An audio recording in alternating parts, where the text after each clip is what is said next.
Hey everyone, I'm Dan from JazzComposersPresent.com, an online space where composers, musicians, and listeners come together to celebrate the music we love.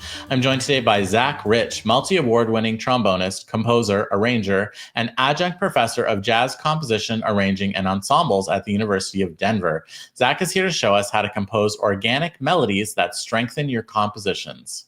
So first off, I really wanted to talk about how essential the lyric is in jazz as a whole. So thinking back to it, like the most tunes from the Great American Songbook, they really utilize a strong melody to deliver a strong lyric. And that's part of what got those tunes their notoriety. You know, it was the pop music at the time. And when Miles Davis would play Stella by Starlight in a club or something like that, or All the Things You Are, it was really that lyric and melody were so ingrained, and the public just had this understanding of it. So that's part of the tradition I really like to try to take with me when I'm composing even more modern music. And along those lines, really just making a melody sing. So you might be asking, what makes a melody sing? Could we bring up the first slide, Daniel? So when something is singable, usually it means a few different things. So one, a clear melodic shape. So very clear phrasing from the beginning to the end of the phrase. And especially during the exposition of the piece. This is usually where we want this to be the clearest statement possible, right? This is where the listener is really introduced to this thematic material of the piece. And we want to have that clear beginning, middle, and end to the melody. Some other ways we can add in clarity is with repetition of characteristic motives. So this could be something intervallic. Think All the Things You Are, like with the guide tone melody that's moving in fourths. It might be a little more angular than we'd normally expect from something that's singable, but that repetition and clear pattern kind of anchors it to the voice. And then by clearly adhering to one or two tonalities. And this doesn't mean that we're going to have our hands tied harmonically, but rather the melody itself is exploring just a few tonalities, and then we can use harmony in the form of harmonic rhythm and counterpoint to kind of color these different parts of the melody. And other than that, avoiding some large skips, large leaps, dissonant intervals, maybe unless it's a pattern. So sticking to something that's more in the closed position, more lyrical. A lot of times that's what making something singable entails. And composing with voice in general, even if you're not a vocalist. So full disclosure, I'm a trombonist. I don't think many people would pay me to sing, but it's something I love to do. It's something that's innate that we all have. And composing a melody with voice really gives us the freedom to inform our phrasing, inform our rhythm, inform our meter in a very organic way. So by organic, I mean that we're singing the melody or we're coming up with it organically. It's something that's coming from within us. And then any kind of over the bar line characteristics, maybe meter changes, phrase extensions, maybe elisions, all these things that as composers we might try to force on our subject, on our melody. Well, they just come across much more naturally when we're doing it like that. And I'd love to show you a piece of mine from my newest record, Solidarity, entitled June. And this is a piece where it very much started with a repetitive set of intervals on just a couple different scales, essentially. But started by singing it into the microphone from my phone. That's where I keep a lot of my notes. And then just seeing where it would go and following this pattern kind of as long as I could, and then ended up getting a pretty fun piece out of it. So I'd love to show you June from Solidarity.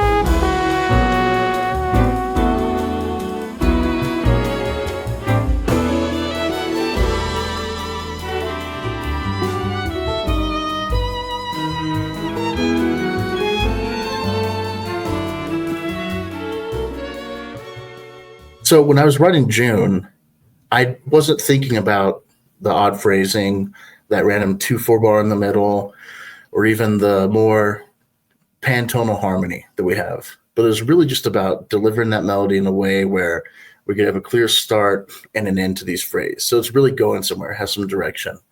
In this case, I'm kind of going this shape where at first we're going up in one voice, down in another, and just following that, and ended up with this piece. And I've just noticed that in the past, when I've tried to force certain constraints, whether that be wanting a 5/4 bar or wanting something mixed meter or wanting a phrase extension here and there, that it can end up becoming a bit contrived. So just starting with this very vocal, very innate process really helps us to ground ourselves musically and present something that is malleable, yet kind of guides itself in a way. So it's a great technique to explore. And along those lines, we have so many different forms that we're used to writing with. A lot of the jazz forms. So like tertiary forms, AABA, ABAC. A lot of modern composers will use sonata form or some modified version of that, which that could be a great vehicle. Being we have our exposition, maybe an A theme and a B theme. Then we have our development section, and then maybe a C theme in there and a recapitulation before ending. That's great. The song form gives us a lot of different options as well.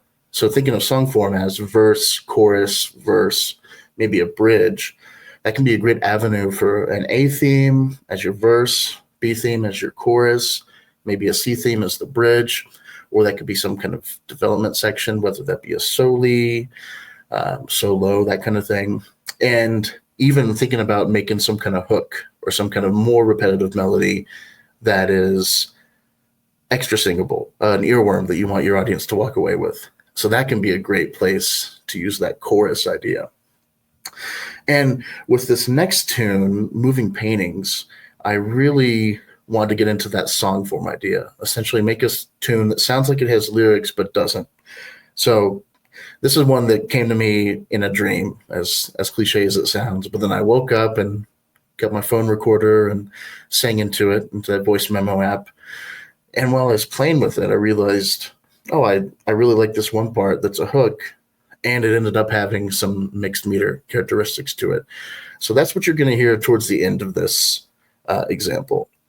And then at the front, we have some of our verse or our A theme, and then we actually get the bridge or this kind of C theme that continues. And along with that bridge, we have this very kind of flowing, a lot of harmonic motion with some more abstract harmony. But the melody, in my opinion, really helps anchor that. It makes it sound cohesive, not just like a bunch of random chords and colors. So I'd love to show you all Moving Paintings for large jazz ensemble.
So with that last section in particular, section E, it was called, I really want to highlight the importance of not tethering ourselves with bar line and meter during this writing process, especially when we're trying to go this more innate singable route.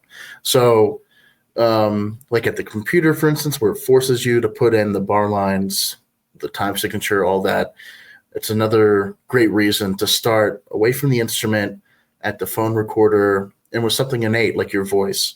So we're singing this melody, we're getting the phrasing, and in this case, these 2/4 bars that come across naturally as just a feature of the melody. And then when we go to put it into the notation software or to the manuscript paper, these decisions are already kind of made and built in, and we're not forcing them on our piece. So with all that said, I just want to reiterate that creating a singable melody that's almost like we're delivering a lyric, but without the actual lyrics present, is a great way to really make your piece sing, to really anchor all your ideas, whether the rhythmic, harmonic, phrasing, that sort of thing. And just start with a very innate thing, the innate process of singing as a human, and see what you can come up with. And then we can draw the bar lines later and hopefully have some really creative approaches and solutions to our phrasing, our meter, and our rhythm, and get something that really sounds like us in the process. Thanks for watching today's mini lesson. Be sure to like, share, and subscribe. Drop any questions, comments, or suggestions for future videos down below. To watch our full-length events and participate in live Q&As with our presenting artists, head to jazzcomposerspresent.com. Thanks, and we'll see you next time.